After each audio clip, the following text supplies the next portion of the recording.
चलो भाई शुरू करते हैं हम लोग फिर। अनन्या आपको आ रहा है ऑडियो क्लियर?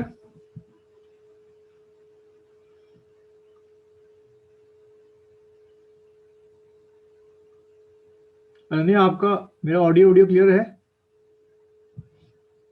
क्लियर है। ठीक है, चलो पहले न्यूज़पेपर शुरू करते हैं क्योंकि 3-4 दिन से हमने न्यूज़पेपर किया नहीं था। तो ये कुछ खास न्यूज़ मैंने हाईलाइट कर रखी है, उनको डिस्कस करेंगे पहले। तो हाँ, तो इसमें सबसे पहला न्यूज़ जो है वो आईसीएमआर को न्यूज़ को लेकर है। जैसे कि दिख ही रहा होगा, Indian council of medical research, ICMR एक प्रीमियम इंस्टीट्यूट है गवर्नमेंट ऑफ इंडिया का।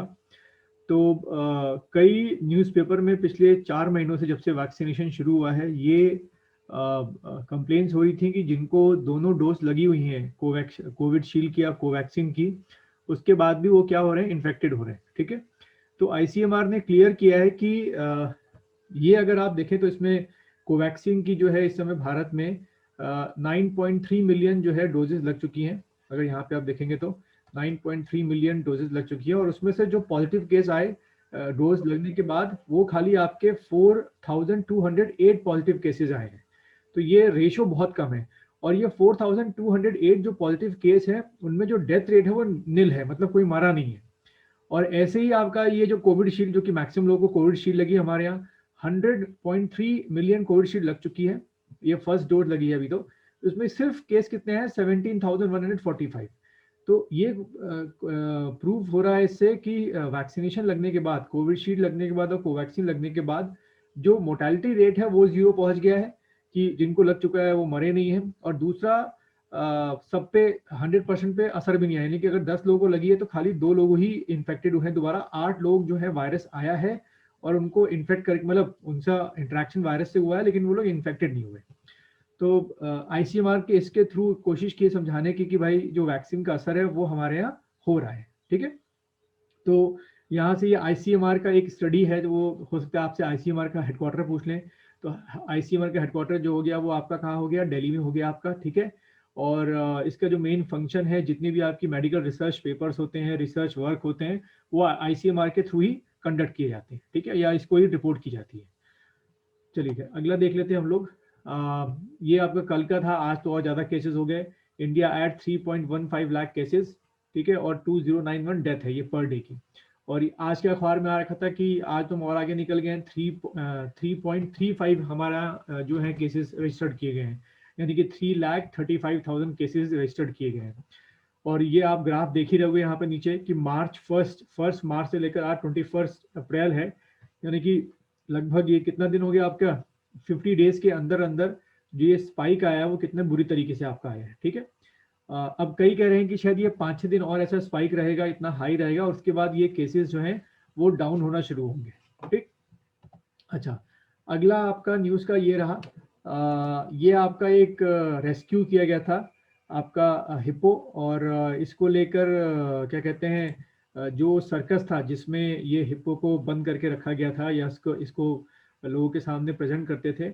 और दूसरा आपका ये आपका क्या कहते हैं, पीटा जो है, यहाँ फुल फॉर्म देख ही रहोगे क्या लिखा हुआ है, people for ethical treatment of animal. ठीक है, इसको सब लोग लिख लो एक बार, पीटा के बारे में थोड़ा सा पढ़ लेना, आ सकता है एग्जाम में। इसको लिख लीजिए असाइनमेंट के तौर पे, पीटा के बारे में, PET। ठीक है, पीटा ये एक एनजीओ है। थोड़ा सा पढ़ लेना कि इसका हेडक्वार्टर कहाँ पर है, और इसका जो वर्किंग एरिया है वो क्या क्या है पीटा का। तो एक ये देख लेना। तो ये हाई कोर्ट में केस गया, पीटा लेके गया कि भाई जो ये आपका एशियाड सर्कस का जो ये छुड़ाया गया जानवर था हिप्पो, इसको जो है वो किसको हैंड ओवर कर दिया जाए। ये अगर आप नीचे नाम देख रहे होगे यहाँ पर, ये Radha Krishna temple elephant welfare trust, सारा खर्चा जो है जब तक ये मर नहीं आता, ये ट्रस्ट इसका खर्चा उठाएंगे। ठीक है, तो एट लास्ट हाई कोर्ट ने पीटा की जो एप्लीकेशन थी उसको एक्सेप्ट किया, और ये हिप्पो को हैंड ओवर कर दिया है किसको, ये Radha Krishna temple elephant welfare trust.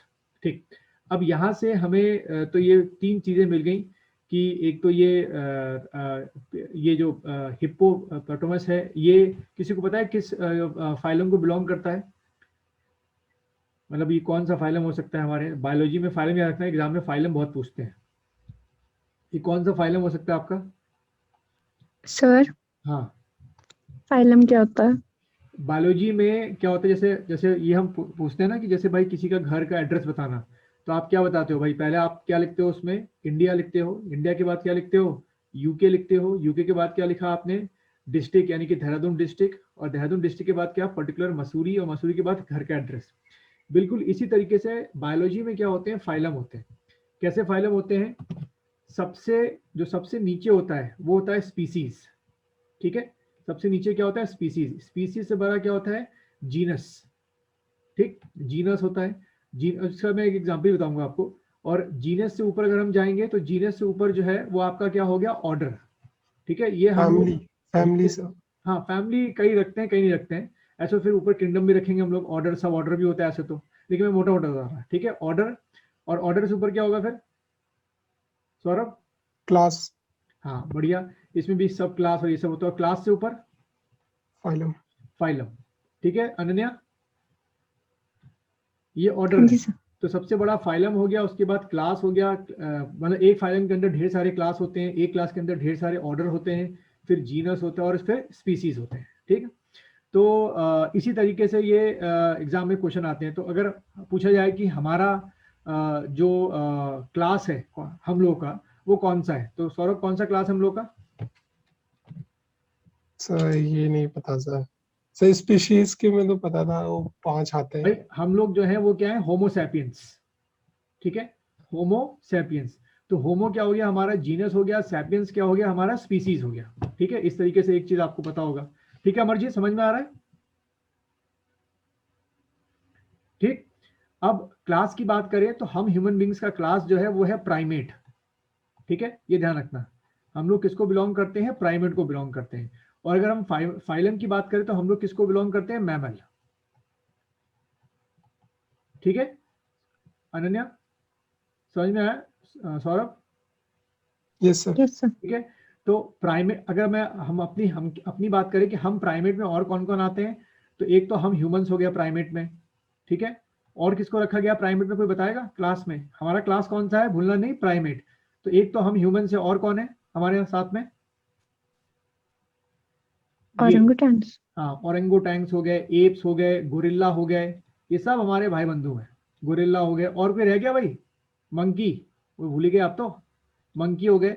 ये सब को किसके साथ रखा गया है, प्राइमेट में रखा गया है, ठीक है। और हम सबका फाइलम क्या है, मैमेलिया है। समझ में आ रहा है कैसे कैसे बायोलॉजी बांट रखा है, ठीक है। फिर ये ऑर्डर है, जीनस है। तो ये जो आप हिपोपोटामस देख रहे हैं ये आपका क्या है, मैमेली है। फिर इसका क्लास जो है वो क्या है, अलग है। तो आपसे दो लेवल में क्वेश्चन पूछ सकते हैं, एक तो इसका फाइलम पूछ लिया उन्होंने, और दूसरा क्लास। तो इसका एक असाइनमेंट है आपके लिए कि इसका क्लास पता करना, हिपोपोटामस का क्लास पता करोगे, ठीक है, इसका क्लास पता करोगे आप लोग। और ये वेजिटेरियन होता है कि नॉन वेजिटेरियन या ओमनीवोरस, कुछ भी खिला दो, किसी को पता है, कभी जू में देखा होगा मेरे ख्याल से आपने। वेजिटेरियन। हाँ, ये वेजिटेरियन होता है, लेकिन एक इंटरेस्टिंग फैक्ट क्या है कि, वेजिटेरियन ही होता है। हाँ लेकिन क्या क्या बोल रहा है अनन्या, नहीं शुभिका। हाँ शुभिका, सॉरी शुभिका, क्या बोल रहे थे आप, नहीं आ रही शुभिका की आवाज नहीं, मैं नहीं। यही बोल रही थी, हाँ ये वही होते हैं, मतलब हर्बीवोरस ही होते हैं, हाँ पर वो हंट करते हैं और एनिमल्स को, कौन, पर वो खाते नहीं। हाँ खाली हंट, मतलब खाने के लिए नहीं करते, एक तरीके का अटैक जो है वो कर देते हैं, ठीक ये है। बहुत हम्म, अच्छा, इसमें एक और चीज समझ लेना, जो भी आपके कार्निवोरस होते हैं, सॉरी कैनाइन जिनके टीथ होते हैं, वो लोग क्या होंगे बाय डिफॉल्ट अपने आप, ये होंगे क्या, नॉन वेजिटेरियंस होंगे। जिनके भी आपको क्या मिलेंगे, कैनाइंस मिलेंगे। ये एक कह सकते हो कि एनिमल्स में एक फीचर होता है। तो हम में कैनाइंस है, हमारे में कितने कैनाइंस हैं ह्यूमन बीइंग में, 4। 4, 2 ऊपर और 2 नीचे, है ना। तो जो भी कैनाइंस होते हैं, अच्छा एलिफेंट्स जो है उनमें टीथ जो आगे की तरफ निकले होते हैं, जो बाहर आप देखते हो, वो 4 तरीके के टीथ होते हैं ना हमें, इंसीजर्स, कैनाइन, प्रीमोलर और मोलर्स। तो एलिफेंट के जो टीथ होते हैं बाहर निकले, वो इन चारों में से कौन से होते हैं, इंसाइजर्स होते हैं कि कैनाइंस होते हैं कि प्री मोलर्स होते हैं कि मोलर्स होते हैं, क्या टिक करके आओगे, हाँ कोई भी आंसर बताओ इसका मुझे, कि एलिफेंट के जो टीथ आगे आपको बाहर मुंह से निकले दिखते हैं वो इंसीजर्स या इंसाइजर्स होते हैं या कैनाइन्स होते हैं कि प्रीमोलर की मोलर? क्या टिक करेंगे आप लोग? सर सौरभ? शायद कनाइंस होते हैं क्योंकि हाँ, एलिफेंट तो हर्बीवोरस होते हैं। अच्छा ठीक है, तो शुभिका ने बोला भाई कैनाइन होते हैं। Saurabh? No idea sir. No idea. Ananya? Canines तो पर फिर उसमें नहीं होते वेज नॉन वेज वालों में? अच्छा, मैं वही तो आंसर पूछ रहा हूँ ना, तो आपका आंसर क्या होगा अनन्या? आपके अकॉर्डिंग फिर क्या हो सकता है? इन चार इंसाइजर्स। इन चारों में से क्या हो सकते हैं? Incisors, canines, premolar, molar. अच्छा आप इंसीजर्स बोल लो, ठीक है। अब कौन बचा भाई? हाँ, लास्ट में अमरजीत, आवाज आ रही है? आपकी आवाज नहीं आ रही मुझे।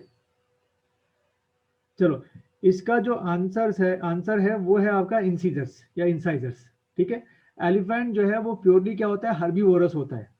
तो कैनाइन्स तो किसी हालत में उसके नहीं हो सकते। और फिर एलिफेंट के माउथ के अंदर जो है प्रीमोलर और मोलर्स होते हैं खाने को चबाने के लिए, ठीक। तो खैर ये हिप्पोपोटामस का देख लेना, एक बार क्लास देख लेना, सर्च कर लेना इसका क्लास कौन सा है। और दूसरा, पूरी दुनिया में सबसे ज्यादा जो ह्यूमन बींग्स पे अटैक करते हैं वो यही हिप्पोपोटामस ही अटैक करते हैं, पता नहीं क्यों। जबकि ये प्योरली क्या होते हैं? वेजिटेरियन होते हैं, लेकिन शायद ये हमें अपना खतरा मानते हैं और सबसे ज्यादा यही हमारे ऊपर क्या करते हैं? अटैक करते हैं, ठीक। चलिए क्या आगे बढ़ते हैं हम लोग। अच्छा, नेक्स्ट है आपका ये इंडेक्स में लिख लो, सबको हेडिंग लिख लो। इसमें इंडिया की रैंक क्या है? किसमें? प्रेस फ्रीडम इंडेक्स में, इसको लिख लीजिए। प्रेस फ्रीडम इंडेक्स में जो हमारी रैंक दे रखी है वो दे रखी है 142। 142 आउट ऑफ देख रहे हैं कितना? 180 कंट्रीज, ठीक है। 180 कंट्रीज में से हमारी रैंक दे रखी है 142 प्रेस को। और आप सबको पता होगा कि प्रेस को या मीडिया को हमारे यहाँ क्या कहा जाता है? Fourth pillar of the democracy. कभी ऐसे भी क्वेश्चन पूछ लेते हैं कि फोर्थ पिलर डेमोक्रेसी का क्या होता है, तो भाई ये प्रेस को कहा जाता है। तो इनके अकॉर्डिंग जो भी आपका ये क्या कहते हैं, ये इंडेक्सिंग करने वाले हैं आपके वर्ल्ड फ्रीडम प्रेस, उन्होंने हमारे यहाँ प्रेस को इतना लिबर्टी नहीं माना है। और माना गया है कि प्रेस जो है वो सरकार की सारी कमियों को बाहर करता नहीं, जो कि आज आप कल देख ही रहे हैं। अभी जो इतनी हमारे यहाँ डेथ हो रही है, लगभग रोज जो है 2000 से ऊपर तो मर ही रहे हैं। और सब 2000 से ऊपर मरने का मेन रीजन क्या हो रहा है हमारा? स्कैरसिटी या लैक ऑफ व्हाट? ये ऑक्सीजन, ठीक है। चलिए क्या, अच्छा हमारे यहाँ कोई बताएगा कि ये जो वायरस है आपका कोरोना कोविड वायरस, इसके इतने म्यूटेंट क्यों मिल रहे हैं लगातार? उसकी वजह क्या टिक करके आओगे कि हमारे यहाँ म्यूटेंट ज्यादा हो रहे हैं वायरस के as compared to other countries? कोई खास वजह है म्यूटेंट ज्यादा होने की? अगर एग्जाम में आएगा तो क्या टिक करेंगे? उसकी वजह क्या हो सकती है कि हमारे यहाँ म्यूटेंट ज्यादा हो रहे हैं? सौरभ? पता नहीं सर। कभी एग्जाम में आएगा तो आप टिक करोगे हेट्रोजीनस पॉपुलेशन, ठीक है। हेट्रोजीनस पॉपुलेशन, हमारे यहाँ जो पॉपुलेशन है वो बहुत ज़्यादा हेट्रोजीनस है। मतलब कि हमारे यहाँ आर्यंस भी हैं, हमारे यहाँ द्रविडियंस भी हैं, ठीक है। तो हमारे अलग अलग, हमारे यहाँ कुछ तिब्बतन पॉपुलेशन भी है, हमारे यहाँ कुछ हिमालयन जो पॉपुलेशन है, मंगोलियन टाइप की पॉपुलेशन वो भी हमारे यहाँ है। हम सबका जो फिजियोलॉजी थोड़ी अलग अलग है। अगर आप कंपेयर करना चाहो तो हिमाचल से लेकर जम्मू कश्मीर, राजस्थान, गुजरात, तमिलनाडु, केरला, आप देखेंगे सबकी जो फिजियोलॉजी है वो थोड़ी अलग है और उनका जो बैकग्राउंड है इवोल्यूशन का वो भी क्या रहा है? हमेशा अलग रहा है। तो वायरस को तो जितने ज्यादा वेरिएशन के वो मिलेंगे, होस्ट मिलेंगे, हम वायरस के लिए क्या है? एक होस्ट है, तो उतना ज्यादा उसमें क्या होंगे? म्यूटेंट्स होंगे, और उतना ज्यादा हमें अलग अलग टाइप के क्या मिलेंगे आपको? वायरस। तो आप देख लोगे कल जैसे मैं डिस्कस किया था कि हमारे यहाँ जो है डबल स्ट्रेन के बाद अब क्या आ गया है आपका? ट्रिपल स्ट्रेन का भी वायरस आ गया आपका, ठीक है। तो अभी फोर्थ स्ट्रेन का भी वायरस आएगा, ये वैज्ञानिक कह चुके हैं। और एक बड़ी डराने वाली बात समझो या जैसे समझो कि WHO आज से 2 महीने पहले बोल चुका था कि कोरोना वायरस पूरी दुनिया में कॉमन कोल्ड की तरह होने वाला है, यानी कि ये पर्टिकुलर एक खास मौसम में आया करेगा और फिर चला जाया करेगा, और इसके लिए आपको हमेशा उस मौसम से पहले क्या करनी पड़ेगी? वैक्सीनेशन करानी पड़ेगी। तो अब धीरे धीरे वही सच हो रहा है कि वायरस जो है उसी तरीके से रिएक्ट कर रहा है कि अब वो जैसे अब हमारे यहाँ ये गर्मियाँ शुरू हो रही है मई में, तो कहते हैं वायरस का सबसे ज्यादा जो वो होता है, पीक होती है, वो हमेशा गर्मियों के मौसम में होती है, ठीक है। उसके बाद फिर से ये थोड़ा सा लो जाएगा, बरसात के मौसम में शुरू होती है, और जैसी सर्दियां शुरू होंगी फिर ये हाइपर आएगा, ठीक है। तो ये आपके साथ रहेगा हमेशा, कहीं अब जाने वाला नहीं है। चलिए आगे बढ़ते हैं। तो वैक्सीनेशन एक हो गई और दूसरा आपका क्या हो गया, इम्यून सिस्टम आपका हो गया कि वो कितना आपको बचाता है। अच्छा, तो एक ये देखना, इसको अगर एग्जाम में आया तो 180 आउट ऑफ 140 टिक करके आ जाना, ठीक। दूसरा आपका ये है, इलेक्शन कमीशन ने फिर से मना कर दिया, जो टीएमसी पॉलिटिकल पार्टी ने बोला था कि can not club remaining poll phases, यानी कि अभी भी जो आपके पोल्स हैं, जो इलेक्शंस हैं, अभी जो 2 या 3 फेज के बाकी होना रह गए हैं, वो इसी तरीके से होते रहेंगे। तो इसमें जैसे आप ये दिखे होंगे यहाँ पर, ये 8 फेजेस में वेस्ट बंगाल में इलेक्शन होना है, तो अभी भी आपके शायद 3 या 4 फेजेस बचे हुए हैं, तो वो इसी तरीके से ये वो जो 8 फेजेस के इलेक्शन है वो करा के रहेंगे, ठीक है। तो इसमें पूरी उम्मीद है कि जो वायरस का वो है स्प्रेडिंग है वो और ज्यादा क्या हो, इसमें बढ़े, ठीक। चलिए आगे बढ़ते हैं। अच्छा, यहाँ से क्वेश्चन जो मैं पहले भी आपसे पूछ रहा था कि अगर किसी स्टेट असेंबली का, यानी कि स्टेट गवर्नमेंट का 5 इयर्स का अगर टेन्योर पूरा हो जाए तो उसको कितनी बार में एक बार के लिए बढ़ा सकते हैं, बट जो आप इंक्रीज करोगे time period, that consider as a president rule, ठीक है, उस समय वहां पे प्रेसिडेंट रूल लग जाएगा। तो सौरभ, कुछ अंदाजा कितनी बार के लिए बढ़ा सकते हैं हम? जैसे 5 साल हो जा रहे हैं तो एक एक करके कितनी बार बढ़ा सकते हैं हम लोग? 6 मंथ। 6 मंथ्स के लिए, ठीक है। तो हमेशा 6 मंथ्स के लिए टिक करके आओगे, लेकिन वो 6 मंथ्स किसके अंडर में रहेगा? अंडर द प्रेसिडेंट रूल, ये हमेशा टिक करना। तो क्या ये चीफ मिनिस्टर रहेंगे कि अबॉलिश हो जाएंगे इनकी पोस्टें? जो चीफ मिनिस्टर और जो रहेंगे सर। हाँ, ये रहेंगे, कोई ना कोई तो हेड चाहिए, but they take a direct order from the president, फ्रॉम जो प्रेसिडेंट का मतलब क्या हो गया, पीएम प्लस कैबिनेट, ठीक है। तो यही बात अब कई लोग बोल भी रहे हैं कि जब पेंडेमिक हमारा पूरी तरीके से खत्म नहीं हुआ था तो आपको ये इलेक्शन कराने की कोई जरूरत नहीं थी। लेकिन इंटरेस्टिंग फैक्ट ये है कि जब इलेक्शन की अनाउंसमेंट हुई थी उस समय इतने केसेस नहीं आ रहे थे। इलेक्शन कमीशन को भी ये लगा कि शायद केसेस अब धीरे धीरे क्या होंगे, डिप होंगे, डाउन होंगे, और अप्रैल तक आते आते बहुत कम केसेस हुए हैं, शायद एक दिन में 5 या 6,000 केसेस हुए हैं। किसी ने एक्सपेक्ट नहीं किया था कि सीधा आपका 11,000 से कितना पहुंच जाएगा, 3.5 लाख के करीब पहुंचने वाले हैं हम लोग, ठीक। और दूसरा एक अच्छी चीज क्या आई कि महाराष्ट्र में कह रहे हैं कि पीक आ चुका है, अब वहां धीरे धीरे डाउन होने के केसेस शुरू होंगे, अब बाकी स्टेटों में आएंगे। तो अब सेकंड स्टेट कौन सा हो गया भाई पीक के मामले में? मतलब अब कहाँ आ सकता है पीक, आपको लगता है जहां अब पीक आने की बारी है? उत्तर प्रदेश, यूपी, और दूसरा आपका कौन सा, ये वेस्ट बंगाल। वेस्ट बंगाल भी तो रह गया, ठीक है, वहां भी तो पीक आने का चांस बढ़ता आ रहा है आपका, ठीक है। चलिए आगे बढ़ते हैं हम लोग। तो यहाँ पर कहाँ सर? ये वेस्ट बंगाल, अच्छा अच्छा। पीक तो अब वहां भी आने शुरू होंगे ना। अच्छा, यहाँ से हमारे लिए जो एमसीक्यू क्वेश्चन मिलेगा सिर्फ वही मिलेगा कि जब भी किसी स्टेट असेंबली का टेन्योर 5 इयर्स पूरा होता है और किसी नेचुरल क्लैमिटी से या जो आज हमारी पेंडेमिक चल रही है उसकी वजह से हम एक बार में कितना बढ़ा सकते हैं, तो 6 मंथ बढ़ा सकते हैं, ये टिक करना। और कितने कितने ऐसा हम कितनी बार कर सकते हैं, तो बुक्स में लिखा हुआ है अनलिमिटेड। तो करने को हम 6 मंथ करते हैं, 2 साल भी कर सकते हैं, 3 साल भी कर सकते हैं, ठीक। लेकिन वो इलेक्शन कमीशन ने किया नहीं, तो वो एक खराबी बात है। अच्छा, दूसरा आपका ये रहा, ये थोड़ा सा मुझे लगा कि ऐसे टाइप वाले क्वेश्चन में आ सकता है, ठीक है। सौरभ, अमरजीत आपको आ रही है आवाज? हाँ सर, आपकी आवाज आ रहे हैं। हाँ ठीक है, नहीं आपकी आवाज अब आई ना, ठीक। मेरा अभी खराब चल रहा है। अच्छा ठीक है, तो ये आपका एक आर्टिकल के तौर पे है कि Indian arts further gender stereotype show study. अब यहाँ पे क्या स्टीरियोटाइप है भाई? शुभिका, कुछ क्या, किस हेडिंग से कुछ समझ में आ रहा है स्टीरियोटाइप क्या हो रहा है? अनन्या, इंडियन आर्ट्स सर एक जेंडर को फेवर करने वाला नहीं। अगर आप यहाँ पे हेडिंग पढ़ें, कलर कौन सा ले रखा मैंने, एक मिनट रुको, एक मिनट, हाँ, अगर आप यहाँ पे पढ़ें ये shown in paid occupations and more likely to be depicted in caretaker and parents। ज़्यादातर फीमेल को एड्स में हमारे यहाँ क्या दिखाया जाता है कि वो घर के अंदर हैं, घर को केयर टेकर के तौर पे काम कर रही हैं, कोई हाई पोजीशन पे नहीं है, और सोसाइटी में रहते हुए सारी जो बाउंडेशंस हैं, मतलब कल्चर की अगर किसी को संभालने की जिम्मेदारी है तो किसकी है? फीमेल की है।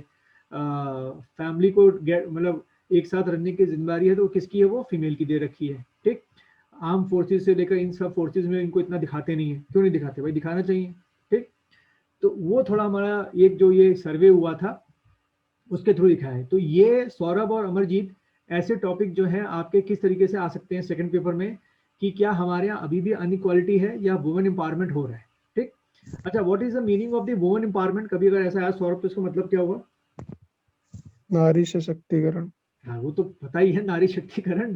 पर नारी शक्तिकरण या वुमेन एम्पावरमेंट में आप क्या समझाना चाहते हो? वही सब जेंडर इक्वालिटी वगैरह होनी चाहिए मतलब वुमेन्स को। नहीं, मैं अनन्या, वुमेन एम्पावरमेंट का मीन्स क्या हुआ? सर कि फीमेल्स को भी इक्वल राइट्स मिलने चाहिए और उनको हाँ सब मोर अरे वो अपॉर्चुनिटीज वगैरह फील्ड उन्हें तो, भी अरे मिलनी मुझे चाहिए। वो फील्ड तो बता दो, दोनों फील्ड्स क्या है वो, जैसे तो कुछ भी सर, जैसे बेस्ट एग्जांपल तो वो ये डिफेंस का, जैसे भी रिसेंटली पीएल गई थी एनडीए में कि हाँ गर्ल्स के लिए भी रिजर्वेशन होना चाहिए, वो सीट्स होनी चाहिए। देखो, जब भी ऐसा है तो उसमें कुछ नहीं, 5 ही हेडिंग के अंदर ही आपको ऐसे को सम अप करना है। जैसे आपका पॉलिटिकल फील्ड में हो गया, एडमिनिस्ट्रेटिव फील्ड में हो गया, एग्जीक्यूटिव फील्ड में हो गया, डिफेंस की फील्ड में हो गया, सोसाइटी के अंदर जो कल्चरल एक्टिविटीज होती हैं उनमें हो गया, और प्रोफेशंस जहाँ पे हमेशा मेल्स की डोमिनेंसी रहती है, और वहाँ पे धीरे धीरे फीमेल भी क्या कर रही हैं, अपना एक बेस्ट परफॉर्मेंस दे रही है। ठीक है, जैसे फॉर एग्जाम्पल कोई ऐसा प्रोफेशन जहाँ पे पहले सिर्फ मेल की डोमिनेंसी होती थी, पर अब फीमेल्स का भी जो वो है एक तरीके का परफॉर्मेंस, वो उनसे अच्छा होता जा रहा है। कौन कौन से प्रोफेशन ऐसे हैं? तो एक तो एडमिनिस्ट्रेटिव में, पायलट आईएएस वगैरह में। हाँ हाँ, सुष्मिता क्या बोल रहे थे आप? ठीक बोला आपने सौरभ, सुष्मिता आप बोल रहे हो? उसमें पायलट मतलब जो फ्लाइंग वो है। हाँ, जो फाइटर पायलट्स हैं या फ्लाइंग एयरफोर्स के अंदर है वो, या पैरामिलिट्री फोर्सेज में सौरभ, जैसे धीरे धीरे हाँ सर। जो इन्वॉल्वमेंट है वो बढ़ता जा रहा है। तो इस पे सौरभ और अमरजीत समझ में आ रहा है? Yes sir. ठीक है, तो एक जरा अगर आप सब लोग लिख सकते हो तो अच्छी बात है, 300 वर्ड्स के अंदर सबका मतलब, अनन्या और शुभिका अगर आपको टाइम लगता है तो, वरना इन दोनों की तो मैंडेटरी है कि एक तो women empowerment and gender equality, ठीक है, इसको मिक्सअप करके लिखोगे, women empowerment and gender equality. अब इसी क्वेश्चन को अगर यूपीएससी देगा तो वो इस तरीके क्वेश्चन पूछेगा, ऐसे घुमा के हेडिंग डाल के, कि is still in India there is a specific gender stereotype. समझ में आ रहा है सौरभ? वो क्वेश्चन आपको ऐसे देगा, is still in India there is a specific gender stereotype. और जब भी आप जेंडर स्टीरियोटाइप पढ़ेंगे तो जेंडर स्टीरियोटाइप का मतलब ही क्या हो रहा है यहाँ पर, कि फीमेल को ज्यादा जो है वो एक स्टीरियोटाइप में बांधा जा रहा है एज कंपेयर टू मेल के मुकाबले। ठीक,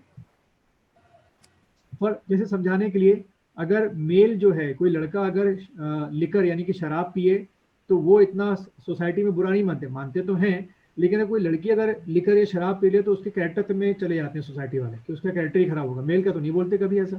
ठीक, तो मेल कभी रात को लेट आए तो कोई नहीं बोलता इतना ज्यादा, लड़की अगर रात को लेट आए तो उसके लिए एक से कमेंट पास हो जाते हैं। तो वो एक जेंडर स्टीरियोटाइप आज भी हमारे यहाँ बड़ा है, जहां पर फीमेल्स को ज्यादा सप्रेस करने की कोशिश की जाती है। ठीक है सौरभ, अमरजीत? Yes sir. तो जो ऐसे लिखोगे वो इन सबको मिक्सअप पॉइंट करके लिखोगे, हो जाएगा? हो जाए। अनन्या, शुभिका, अगर टाइम मिले आपको तो इसमें थोड़ा बहुत अगर लिख सकते हो तो लिख देना, ठीक है? हो जाएगा सर, हाँ, सॉरी, लिख देंगे। अच्छा ठीक, शुभिका? हाँ जी सर। ठीक, चलो फिर आगे बढ़ते हैं हम लोग। अच्छा, नेक्स्ट आपका ये है भाई, 4 more Rafale jets arrive in India. ठीक है, तो अच्छी बात है, लगातार हमारे यहाँ जो फाइटर प्लेन्स है उनकी जो स्क्वाड्रन थी, वो जो हमारी रिक्वायरमेंट स्क्वाड्रन थी उसको हम लोग फुलफिल करते आ रहे हैं। बट इतने फाइटर प्लेन खरीदने के बाद भी ध्यान रखना, हमारा जो कंपेयर करने बैठेंगे चाइना से तो हम बहुत पीछे छूट जाते हैं। चाइना हमसे एयरफोर्स के मामले में बहुत ज़्यादा आगे निकल चुका है। उसके बाद 6 जनरेशन के फाइटर प्लेन है, ये तो आपके 3rd या 4th जनरेशन के राफेल फाइटर प्लेन है, वो हमसे बहुत आगे है इस मामले में। ठीक है, चलिए फिर आगे बढ़ते हैं। तो यहाँ से वही घिसा पिटा क्वेश्चन आ सकता है, राफेल को लेके कहाँ से खरीदा है, फ्रांस से खरीदा है, कीमत तो नहीं पूछेंगे। अच्छा, नेक्स्ट आपका ये रहा भाई, वेस्ट बंगाल के इलेक्शन का एक आउटकम क्या, जैसे दिख रहा होगा आपको लिखा हुआ, वेरिएंट जो corona variant in Bengal can evade immune system. ये बहुत खतरनाक बात बोली जा रही है बाय द साइंटिस्ट। अभी ये प्रूफ पूरी तरीके से नहीं हुआ है, पर उनकी स्टडी ये बता रही है कि जिस हिसाब से वेस्ट बंगाल में वेरिएशन ऑफ पॉपुलेशन है और जिस हिसाब से लगातार वायरस म्यूटेंट कर रहा है वहाँ पे, क्योंकि एक से इंसान से दूसरे इंसान में आएगा तो अलग अलग कॉपी बनाएगा तो उसमें गलतियां होंगी, और अगर एरर होंगी तो क्या होगा, म्यूटेशन होगा। और साथ में अगर आप देखें तो इसमें क्या लिखा हुआ है, इंक्रीज इन्फेक्टिव मतलब इन्फेक्शन रेट बहुत ज़्यादा है, and possibly compromise vaccine efficiency. तो यानी कि जो एक कोवैक्सीन और कोविशील्ड लगाने के हम सोच रहे हैं अब पूरे मास लेवल पे, वो भी अब वहाँ जाके असर नहीं करेगा। तो ये आपको क्या मिलने वाला है फिर, वेस्ट बंगाल के इलेक्शन का आउटकम मिलने वाला है। अगर अब सुधरे कि अब तो जो होना है वो हो ही गया आपका, जितना हम लोग लेट हो सकते हैं अब तो लेट हो ही गए। ठीक, चलिए फिर आगे बढ़ते हैं हम लोग। अच्छा, नेक्स्ट आपका ये है, एक बॉम्बे हाई कोर्ट में पीआईएल, मैंने फिर से आपको बोला था वर्ड पीआईएल, ये देखो नीचे लिखा हुआ है पब्लिक इंटरेस्ट लिटिगेशन, ठीक है। तो ये दायर हुई जिसमें ये कहा गया कि क्यों नहीं Maharashtra government door to door vaccination करती है। तो सौरभ बताएंगे कि डोर टू डोर वैक्सीनेशन करना इम्पॉसिबल है according to the Maharashtra government, ऐसा उसने क्यों बोला? क्या हो सकता है अगर डोर टू डोर हम लोग करें तो वैक्सीनेशन, उसमें लूप होल क्या है? Why it is not possible? हाँ सौरभ। पॉपुलेशन बहुत ज्यादा है। अच्छा ठीक है, एक लॉजिक तो ये है। और कोई? शुभिका, अमरजीत? सर शायद वैक्सीन इतनी अवेलेबल नहीं है कि हर किसी को लगाया जा सके पूरे महाराष्ट्र में।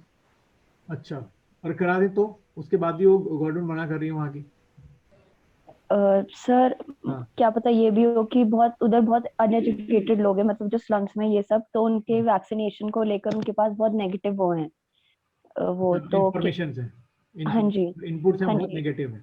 हाँ जी, तो क्या पता फिर वो अग्री ना करे वैक्सीन लगाने के लिए। हाँ सर, जैसे स्टार्टिंग में जो माइनॉरिटीज ने इसके अगेंस्ट कैंपेन किया था। ठीक है, ठीक। ये ध्यान रखना मैं क्यों डिस्कस करना चाह रहा हूँ। एक टॉपिक आपका अमरजीत और सौरभ आपके सेकंड पेपर में आ सकता है रिपोर्ट राइटिंग पे, किसको? वैक्सीनेशन को लेकर, कि why the vaccination in India is still not successful, है ना। इस तरीके से कुछ रिपोर्ट राइटिंग बन सकती है, तो उसमें ये सारे डाउट्स आप लिख के लाओगे, उसमें रिपोर्ट राइटिंग में बनाओगे, ठीक है। हाँ सर वैसे मना क्यों किया है अब उसने महाराष्ट्र गवर्नमेंट? उसने ये बोला है कि एक तो उसके पास उनके अकॉर्डिंग, महाराष्ट्र गवर्नमेंट के अकॉर्डिंग उनके पास मैन पावर नहीं है, जो कि बिल्कुल गलत बात है। बहुत अच्छी मैन पावर है, इसमें कोई ऐसा थोड़ी ट्रेन डॉक्टर चाहिए, बहुत नर्सेज होती है। एएनएम सुना है आपने, जो आंगनबाड़ी में एएनएम होती हैं? हाँ सर, हाँ आशा वर्कर बोलते हैं, आशा बोलते हैं, हाँ हाँ। तो हम्म। खाली वैक्सीन तो लगानी है, कौन सा? वो भी वैक्सीन कहाँ लगानी है? आपकी मसल्स में भाई। वैक्सीन, सॉरी, इंजेक्शन या वैक्सीन कहाँ लगती है? शुभिका पता है? इंजेक्शन दो जगह लगते हैं बॉडी में, कहाँ कहाँ? एक तो मसल में या एक इंट्रावीनस होता है और एक बढ़िया, इंट्रा हाँ, मस्कुलर मस्कुलर। होता है। बहुत बढ़िया, बहुत बढ़िया। ये चलो आपको वर्ड पता है। अन्य ये वर्ड पता था आपको, इंट्रावीनस और इंट्रामस्कुलर? नहीं सर। इंट्रावीनस हो गया जो आपकी वेन्स होती है ना बाहर की तरफ, उसको उसको सर्च करने पड़ता है, ऐसे ऐसे करके करते हैं ना, हाथ में यूं करके देखते हैं वीनस वेन्स आई कि नहीं आई है, तो उसमें वेन्स ढूंढने थोड़ी परेशानी हो जाती है। और इंट्रामस्कुलर सबसे आसान है, आपके जहाँ ये हाथ की मसल्स है यहाँ पर लगा दी, ठीक है। तो ये जो वैक्सीनेशन है वो इंट्रामस्कुलर है, ठीक है सौरभ। तो सबसे आसान है, खाली मसल्स में तो लगानी है, Yes, sir. वेन्स ढूंढनी नहीं है। तो वो एक उनकी दलील। दूसरा वो कह रहे हैं कि वैक्सीन खराब हो जाएगी, कि टेम्परेचर मेंटेन नहीं कर पाएगी। तो इसका कोई आपके पास है काउंटर अटैक शुभिका, जो वो बोल रहे हैं कि वैक्सीन खराब हो जाएगी, कि टेम्परेचर जो है इसका हमेशा 7 डिग्री, मतलब 4 to 7 के बीच में मेंटेन रखना पड़ता है। हाँ, इसका सर काउंटर जैसे क्या है? हम वैसे में स्टोर कर सकते हैं उसको, जैसे एक वो आता है, एक क्या बोलते हैं उसको, हाँ। थर्मल एक अरे टाइप वो का Community. है आता है। भाई, पोलियो। हाँ वो पोलियो की जो देखा होगा घरों पे आती है, वो भी तो वो हाँ थर्मल जी, का हाँ जी, रखती हाँ है। जी, हाँ जी, हाँ जी, वही उनका वही भी वही टेम्परेचर कितना होता है? 4 to 7 डिग्री सेल्सियस, वही। ठीक है, उनका भी इतना ही रहता है। तो ये महाराष्ट्र गवर्नमेंट की नकारापन है और कुछ नहीं है, जो ये कोर्ट को मना कर दिया। खैर, तो यहाँ पे वही हम लोग अगर एग्जाम के पॉइंट से देखेंगे तो एक पीआईएल हो गया। इसको प्लीज एक बार जरा सब लोग एक बार पीआईएल को सर्च करोगे, मैं आपको पढ़ा दूंगा एक बार, इसको सब लोग लिख लो पीआईएल, इसकी हिस्ट्री खास तौर पे लिखो, लिख लो इसको, पब्लिक इंटरेस्ट लिटिगेशन। और इसके आगे आपको सिर्फ सर्च करना है हिस्ट्री, कि इसका ओरिजिन हुआ कैसे और कौन सा केस था, ठीक है। इसका जो ओरिजिन था पीआईएल का, पहली बार कैसे सुप्रीम कोर्ट में आई, और इसकी हिस्ट्री थोड़ी बहुत। पीआईएल केसेस पढ़ने बैठोगे तो बहुत सारे हैं, वो मत पढ़ना, ठीक है। अमरजीत, हो जाएगा? जी सर। ठीक, चलो। आप लोगों ने करवा लिया भाई रजिस्ट्रेशन हाँ कर लिया सर कब। वैक्सीनेशन के लिए?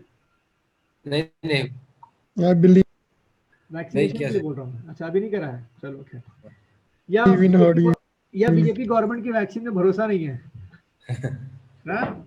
चलिए खैर, कोई बात नहीं भाई, जब भी आपको ये मौका मिले लगवाना जरूर, पीछे हटना नहीं इससे। क्योंकि अच्छा, ये आपने कभी वर्ड सुना है जो मैं लिख रहा हूँ, अगर पढ़ने में आ रहा हो तो, ह्यूमन जीनोम प्रोजेक्ट? ये वर्ड सुना है किसी ने? No, human sir. Genome project. देखो, इसको मैं थोड़ा बता देता हूँ। ये 1998 में शुरू हुआ था, जिसमें हमारे अंदर जितने क्रोमोसोम्स हैं, कौन बताएगा मुझे? अनन्या बताएगी, कितने नंबर ऑफ क्रोमोसोम्स हमारे यहाँ बॉडी में, एक सेल में कितने क्रोमोसोम्स होते हैं? अनन्या ने कुछ अगर पढ़ा हो क्लास 10th में, ये बायो का क्वेश्चन है। पढ़ा तो सर याद नहीं है। वो याद होगा ना, एक्स एक्स करके एक्स एक्स करके कितने पेयर है हमारे बॉडी में, कौन बताएगा? चलो वॉलंटरी बेसिस। 23 23। 3 हाँ बढ़िया। तो ध्यान रखना, इसको सुन लो सब लोग। 22 जो पेयर हैं, मैं फिर से वर्ड यूज कर रहा हूँ, 22 पेयर जो हैं उनको बोलते हैं हम लोग ऑटोसोम। क्या बोलेंगे? ऑटोसोम। सबको समझ में आ रहा है? यस ठीक है। और जो 23rd पेयर है, जो हमारा 23rd पेयर है, वो आपका मेल फीमेल में अलग है। अगर मेल है तो उसमें क्या होगा? एक्स वाई, और अगर फीमेल है तो वाई वाई। अरे वाई वाई थोड़ी होगा, एक्स एक्स होगा। ठीक है। अगर फीमेल है तो क्या होगा? एक्स एक्स, और अगर मेल है तो क्या होगा? एक्स वाई होगा। तो जो ये आपके 22 पेयर्स हैं, ये आपके, अगर मैं आपको थोड़ा सा यहाँ डायग्राम एक अगर दिखाएं, जो ये 22 पेयर्स हैं ये इस तरीके से हैं। एक पेयर, ऐसे करके दो पेयर, ऐसे करके तीन पेयर, ऐसे करके 22 पेयर्स हैं आपके। ठीक है, ध्यान रहेगा।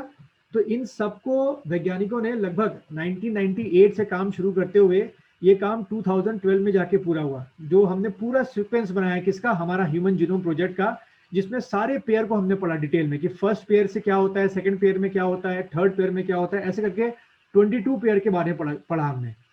तो डिटेल स्टडी करने पर यह पता चला कि जो आपकी वॉइस होती है, जो आपके स्किन का कलर होता है, जो आपके बालों का कलर होता है, वो फर्स्ट पेयर डिसाइड करता है। भाई फर्स्ट पेयर मतलब क्या? एक पेयर कहाँ से मिल रहा है आपको?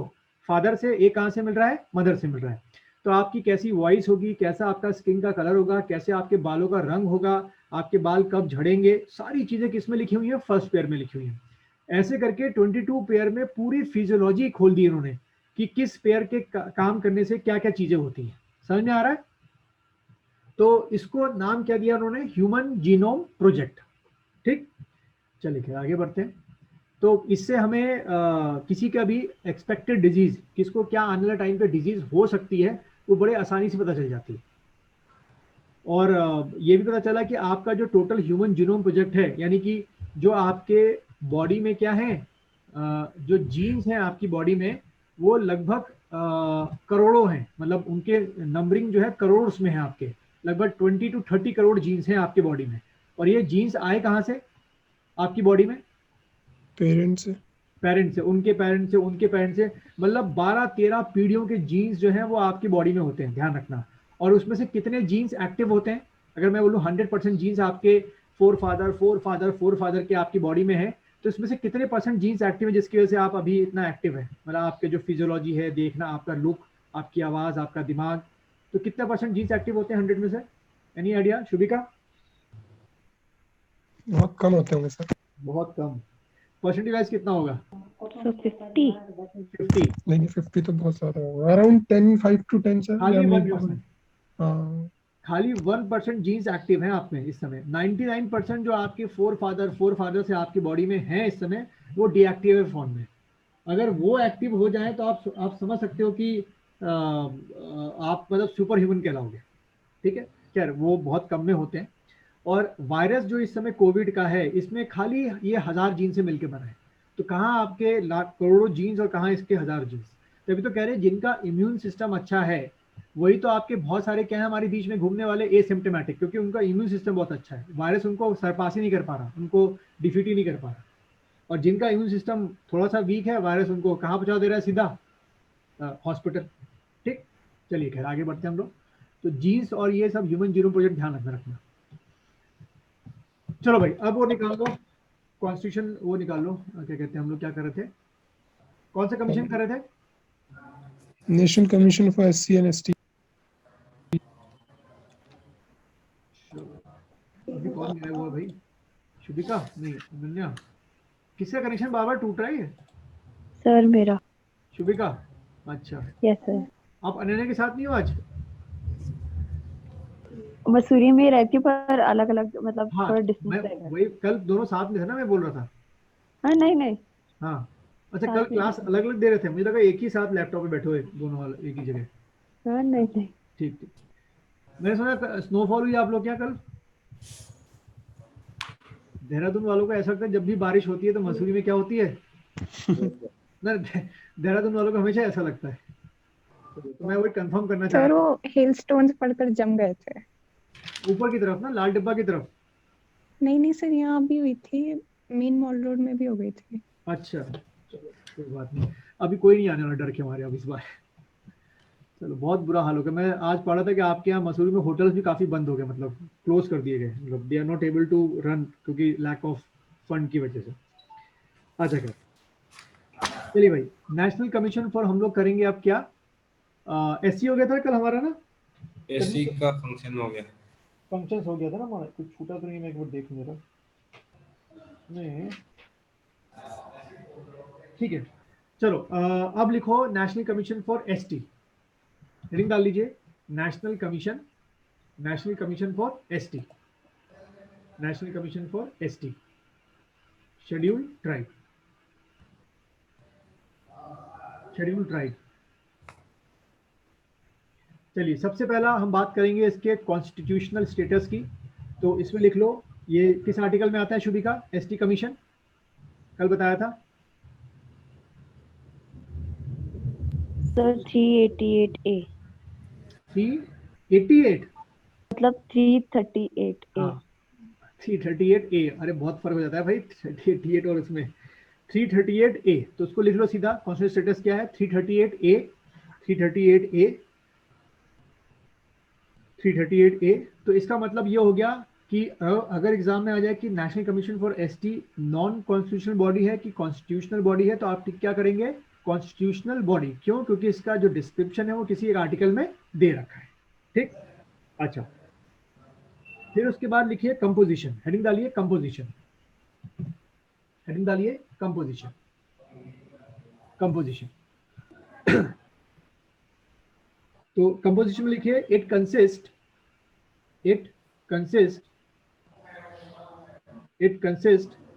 अ चेयरमैन, चेयरमैन, उसके बाद vice chairman, vice chairman and 3 members, and 3 members, ठीक है।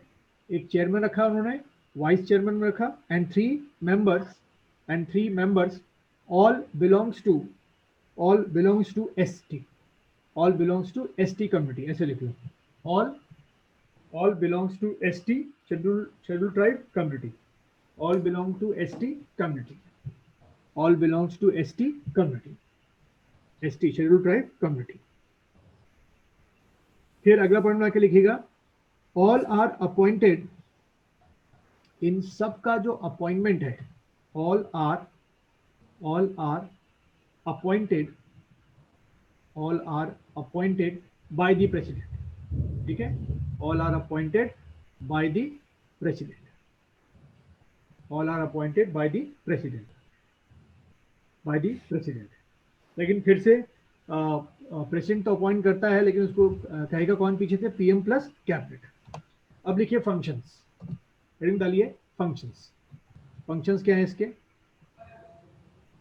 सबसे पहला फंक्शन लिखिए it investigate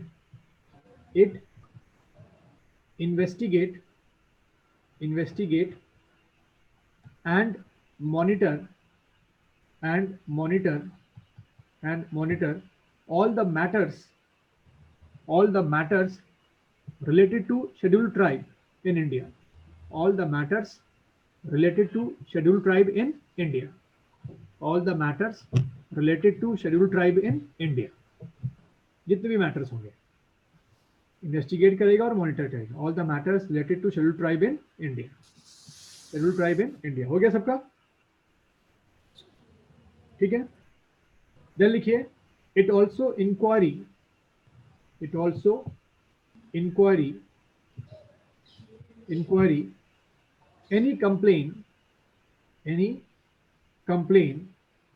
any complaint related to ST, ठीक है, any complaint related to ST, कि अगर कोई ST परेशान है या किसी ने परेशान किया शेड्यूल ट्राइब को या उनके कुछ फंडामेंटल राइट्स का इंब्रीचमेंट किया है, तो ये अपने आप, ये जो कमीशन होगा वो ST जो कमीशन होगा वो अपने आप क्या करेगा, रिएक्ट करेगा। प्लस मान लीजिए फॉर एग्जांपल केरला में, तमिलनाडु में या गुजरात में किसी ST पॉपुलेशन से कोई मिसबिहेव करता है और उसका पूरा डिस्क्रिप्शन जो है न्यूज़पेपर में आता है, नेशनल मीडिया में आता है, तो एक वर्ड होता है स्यू मोटो, ये ध्यान रखना, स्यू मोटो का मतलब होता है कि सेल्फ, यानी कि आप ST कमीशन में शिकायत करें ना करें, एसटी कमीशन जो है अपने आप ही जो है वो ऑर्डर पास कर देगा।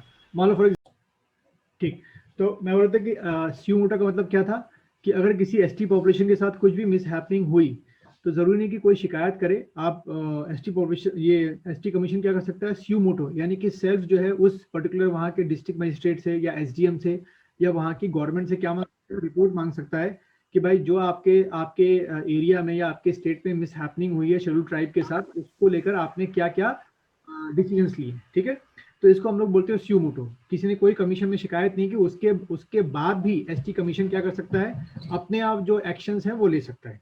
ठीक है, तो ये इसमें इन्वॉल्व होता है। देन अगला लिखो फंक्शन, एसटी कमीशन का थर्ड फंक्शन, मेरे ख्याल थर्ड फंक्शन है Saurabh. Yes sir, third function लिखिए एसटी कमीशन का क्या है। इट एडवाइस, ठीक है, it advice to the state government and central government.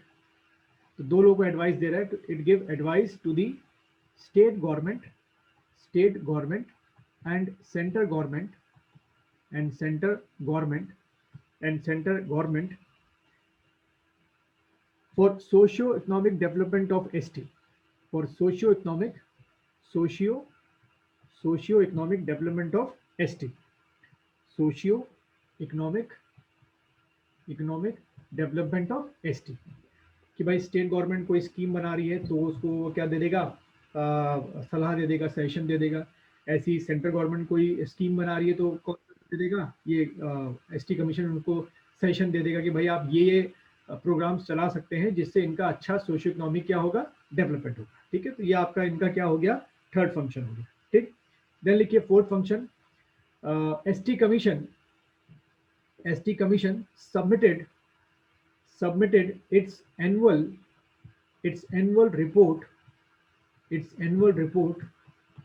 report to president। ठीक है, submitted its annual report to president, annual report to president कि भाई इन्होंने क्या क्या काम किए, उसका क्या क्या बेनिफिट हुआ। ठीक, देन लिखिए फिफ्थ फंक्शन लिखिए, एसटी कमीशन, फिफ्थ फंक्शन लिखिए, एसटी कमीशन। सर जो 10 साल में रिजर्वेशन बनता है सर, यही कमीशन रिकमेंड करता है कि बिल्कुल सही, यही कमीशन हर 10 साल क्या हर मतलब हर 10 साल बाद गवर्नमेंट जो है वो इनसे पूछती है कि क्या आपके जो एसटी कम्युनिटी हैं उनका गवर्नमेंट जॉब में, चाहे वो स्टेट गवर्नमेंट हो चाहे वो सेंट्रल गवर्नमेंट हो, क्या उनका representation according to the population, मैं फिर से वर्ड यूज कर रहा हूँ, जितनी उनकी पॉपुलेशन है उस रेशो में क्या आपके जो एसटी कैंडिडेट्स हैं वो क्या वो क्लास 1 ऑफिसर या क्लास 2 ऑफिसर बन चुके हैं। अगर हाँ बन चुके हैं तो फिर अब रिजर्वेशन की जरूरत नहीं है। तो जैसे मैंने पहले बताया था कि 2021 में जो है आपका एससी और एसटी का रिजर्वेशन खत्म होने वाला था, तो उससे पहले ही 2020 में आपकी गवर्नमेंट ने इन दोनों कमीशन से, commission for SC and commission for ST से पूछा कि जितनी पॉपुलेशन इंडिया में एससी पॉपुलेशन है क्या उसके रेशो में एससी ऑफिसर्स हैं, तो उसने बोला नहीं है, और उसके पीछे उन्होंने डाटा भी प्रेजेंट किया कि भाई इतने ही आईएएस ऑफिसर्स हैं, यानी कि अगर 10 आपके आईएएस ऑफिसर्स हैं तो उसमें जो एसटी ऑफिसर्स हैं वो खाली 1 हैं, जो एससी ऑफिसर्स हैं वो खाली 2 हैं, जबकि उनकी पॉपुलेशन के हिसाब से कम यहाँ पे 3 होने चाहिए थे, कम से कम यहाँ पे 2 होने चाहिए थे, तो वो उस रेशो में ऑफिसर्स हैं नहीं, तो इन्होंने 10 साल के लिए रिजर्वेशन और बढ़ा दिया, यानी कि अब एससी एसटी रिजर्वेशन कब तक है, 2031 तक, और फिर 31 में देखेंगे है कि नहीं है। ठीक, चलिए आगे बढ़ते हैं। अनन्या, शुभिका, ये समझ में आ गया कि इनका रिजर्वेशन क्यों हर 10 साल में बढ़ जाता है। ठीक है, यस सर। तो रेशियो के अकॉर्डिंग हमेशा बढ़ता ही रहेगा, कभी हटेगा नहीं। तो एक डाटा ये बोलता है कि एससी एसटी रिजर्वेशन जो है गवर्नमेंट जॉब्स में वो लगभग 2071 में जाके खत्म होगा, अभी नहीं खत्म होगा, क्योंकि उस हिसाब से इनकी जो पॉपुलेशन वो बढ़ रही है, इनका जो रेशियो है वो भी तो बढ़ रहा है उस हिसाब से। अच्छा आगे बढ़ते हैं। हाँ 270 तक अगर हम लोग रहे, मतलब अर्थ बची रही तो अलग बात है भाई। 20 कल क्या था हमारा, अर्थ था ना, अर्थ क्या था वो, अर्थ डे था। हाँ अर्थ डे था ना, और आज कौन सा डे है, आज कौन सा डे है ये मत बोलना, वर्ल्ड डे। हाँ वाटर डे है आज। हाँ वर्ल्ड डे शायद, वर्ल्ड दुनिया दिवस, देखना आज क्या है, कौन सा आपका है। ठीक है चलो खैर, आगे बढ़ते हैं हम लोग। अर्थ में तो काफ़ी कुछ आता रहता है। और वैसे भी हमारे यहाँ कोरोना के बाद अब सबसे बड़ी प्रॉब्लम क्या आने वाली है? कोरोना जब भी जाए ना जाए पता नहीं, इस साल जाए अगले साल जाए, अब नेक्स्ट बिगेस्ट चैलेंज इंडिया क्या फेस करने वाला है? एनी आइडिया किसी को? पॉपुलेशन ग्रोथ या अनएम्प्लॉयमेंट? हाँ, वो तो बाद में आएगा जब जिंदा बचेंगे। फूड सिक्योर ये वाटर, स्कैर्सिटी ऑफ वाटर। हमारे यहाँ इस समय बहुत बुरी हालत है वाटर की, और वो भी कौन सा? Fresh water. क्योंकि लगभग कहते हैं 40 to 50 या 60% तक हमारे यहाँ जो ग्राउंड वाटर है वो खत्म हो चुका है, मतलब सूख चुका है। और हमने कभी भी वाटर, जो ये ग्राउंड वाटर रिचार्ज है, इस पर ध्यान नहीं दिया। और ग्राउंड वाटर रिचार्ज जो है हमेशा जो ये 4 मंथ्स की जो रेनफॉल होती है उसी से होता है। पर आप लेक्स नहीं बना रहे हैं, पॉन्ड्स नहीं बना रहे हैं, तो वाटर रिचार्ज कहाँ से होगा? ट्रीज नहीं लगा रहे हैं, फॉरेस्टेशन नहीं कर रहे हैं, तो कुछ बचेगा नहीं फिर आपको। तो देखो आने टाइम पे बहुत बुरी हालत होने वाली है हमारी। चलिए क्या आगे बढ़ते हैं हम लोग। ये तो तब होगा जब, अच्छा क्या, वापस आते हैं। हाँ, अगला फंक्शन लिखो जो बड़ा इंटरेस्टिंग फंक्शन इसका, फिफ्थ फंक्शन होगा। लिखिए फिफ्थ, सॉरी फिफ्थ है कि सिक्स्थ है? अभी कौन सा लिखा था मैंने? फोर्थ लिखा था, फिफ्थ होगा। फिफ्थ लिखिए। ST commission has a power to issue summon, has a power to issue summon, ठीक है? Has a power to issue summon.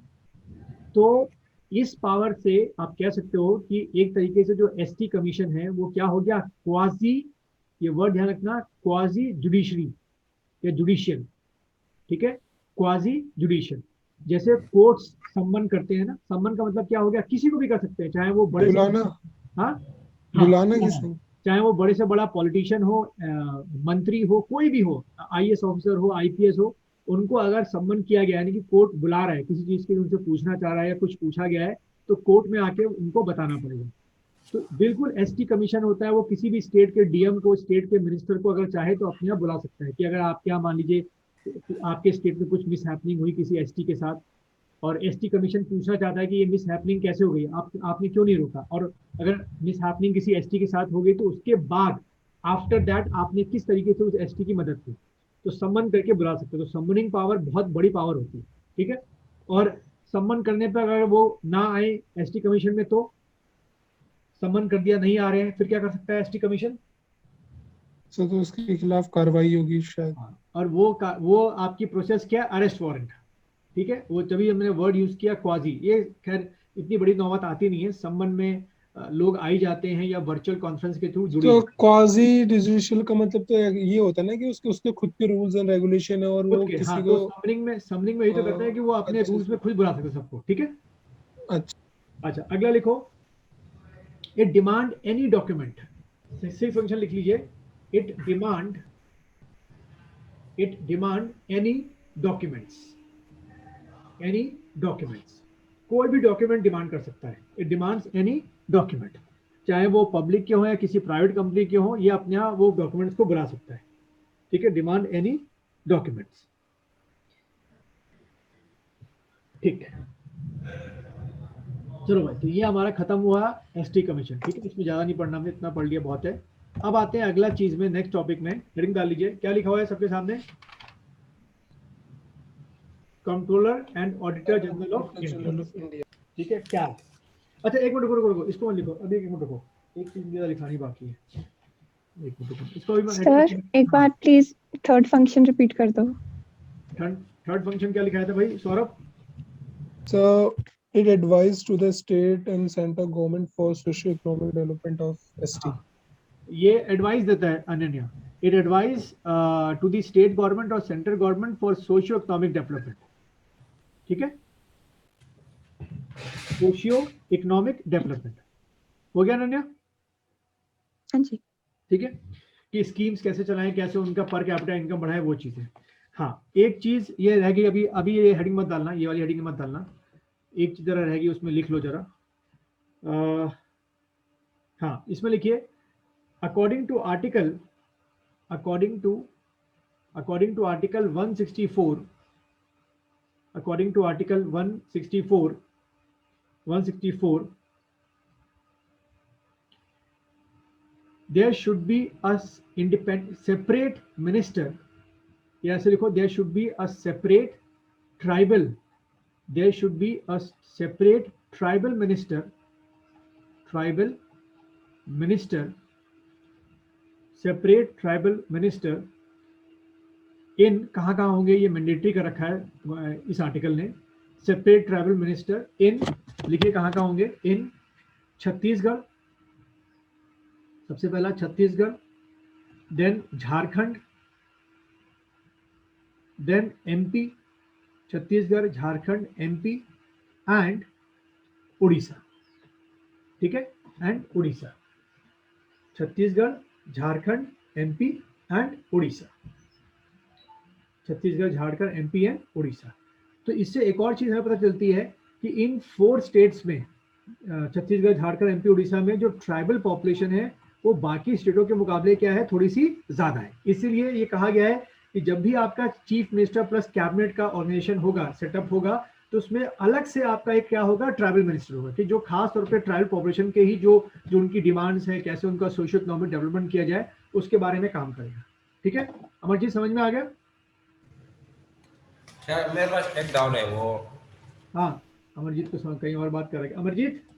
Sir आपने ये पहले कहा था ना, ये क्या? आईपीएस ये रिजर्वेशन एसटी लोग के लिए रखना है, ये क्यों रखना है? ये माइनॉरिटी है इसलिए रख रहा है कि कुछ अलग रीजन है? नहीं, ये माइनॉरिटीज नहीं है, ये ट्राइबल पॉपुलेशन है, और इनका जो कल्चर होता है, जो इनका सिविलाइजेशन है, जो इनका जो इनके एथिक्स हैं, वो नॉर्मल जो और जो जनरल पब्लिक है उनसे थोड़े अलग होते हैं, और इनका जो रिप्रेजेंटेशन है गवर्नमेंट जॉब में वो है नहीं, ना के बराबर है। तो गवर्नमेंट जॉब तो एक ऐसी चीज है कि सबका रिप्रेजेंट होगा, तभी क्या होगा, उनका डेवलपमेंट होगा। जब कोई ट्राइबल पर्सन एक आईएएस ऑफिसर बनेगा या आईएफएस बनेगा, तो वो अपने लोगों के बारे में ज्यादा काम करेगा, उनकी जो परेशानियां हैं, जो उनके हर्डल्स हैं, उनको ज्यादा अच्छी तरीके से गवर्नमेंट के सामने रिप्रेजेंट कर पाएगा, इसलिए ये रिजर्वेशन का प्रोविजन किया गया। ठीक है, ठीक है सर। ठीक, अभी ये समझ में आ गया ना कि ट्राइबल मिनिस्टर कहाँ कहाँ बनेंगे, किस स्टेट में, सौरभ? ये रट्टा मारना है। Yes sir, yes sir. Chhattisgarh, Jharkhand, MP and Orissa. Yes sir. Shubhi का कोई डाउट तो नहीं है अनन्या? No sir. ठीक है, तो यहाँ पर होते भी हैं अलग से।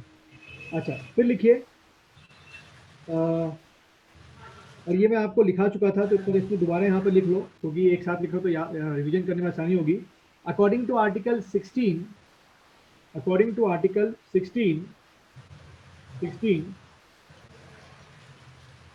4B, ऐसे लिखो, according to article 16 para 4B, para 4B, there should be reservation in government jobs for ST. There should be reservation in government job for ST.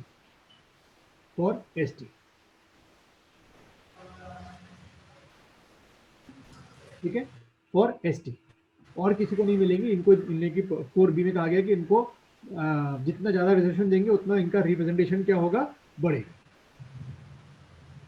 अच्छा, फिर लिखिए अगला पॉइंट, लिखिए according to article 275, according to article 275, according to article 275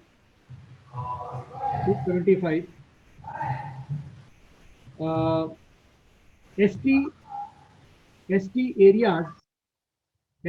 areas oblique करके लिखो regions, oblique करके लिखो regions, oblique करके लिखो states, ST areas oblique regions oblique states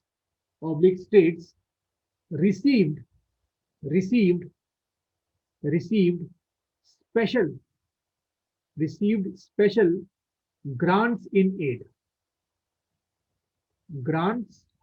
special grants in aid। ठीक है, बहुत पैसा मिलता है इसमें यहाँ के डेवलपमेंट के लिए। Received special grants in aid,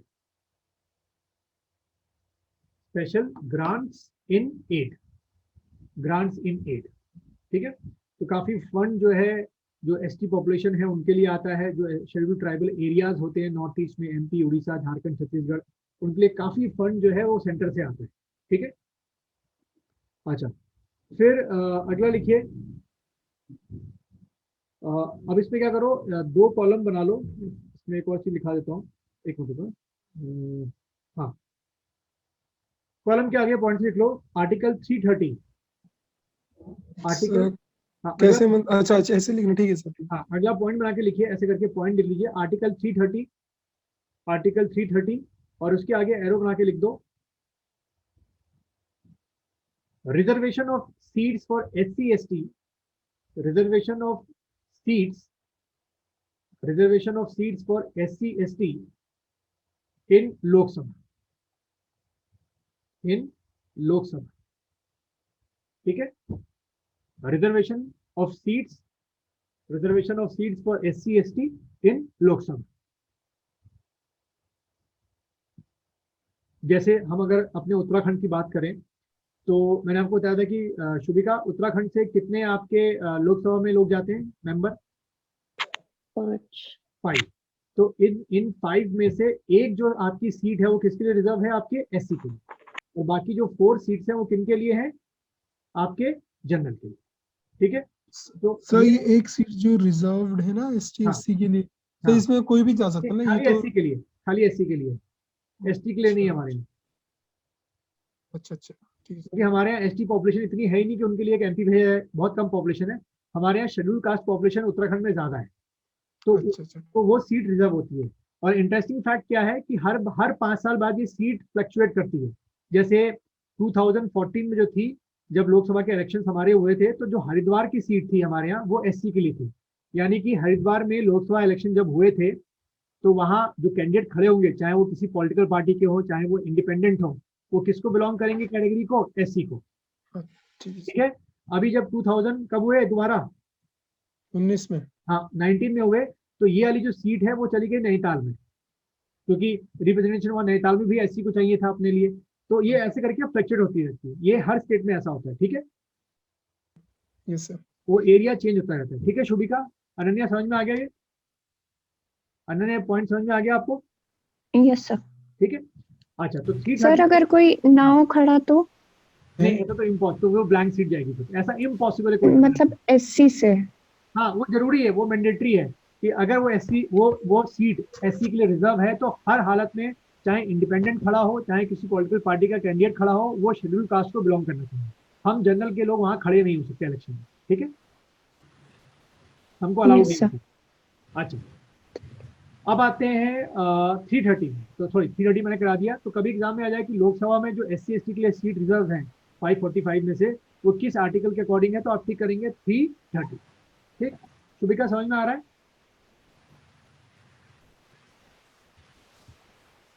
Shubhika, आ रहा है? Audio clear? चलो। अगर किसी का छूट रहा हो तो मैंने क्लास उस पर लगा दे रखी है, रिकॉर्डिंग पे लगा रखी है, मैं भेज दूंगा रिकॉर्डिंग, ठीक है। अच्छा, फिर आगे बढ़ते हैं। अगला आर्टिकल लिखिए।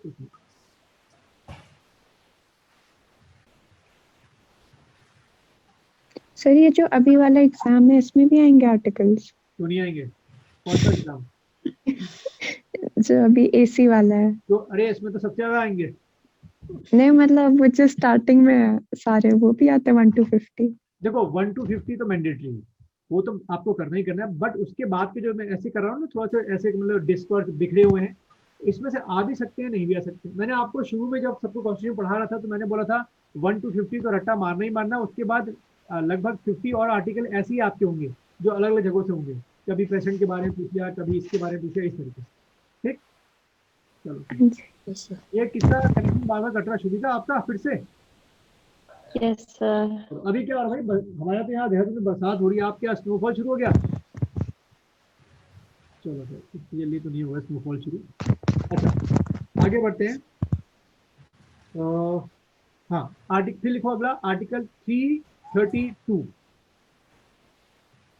आर्टिकल 332। सर 330 के बाद यही लिखवाया ना, 332? हाँ 332। देखिए भाई, इसमें क्या लिखा हुआ है? Reservation for SC/ST, reservation, Amarjeet हो रहा है? Yes sir. ठीक।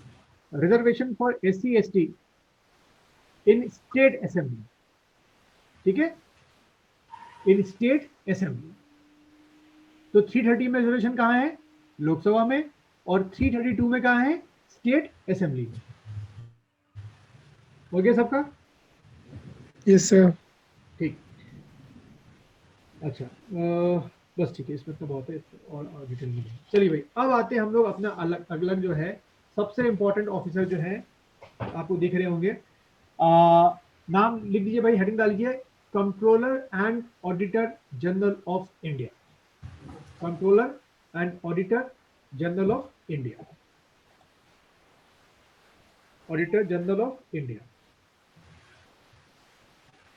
ये इंपॉर्टेंट इसलिए भी है बहुत ज्यादा, क्योंकि ये आपका जो क्या होते हैं,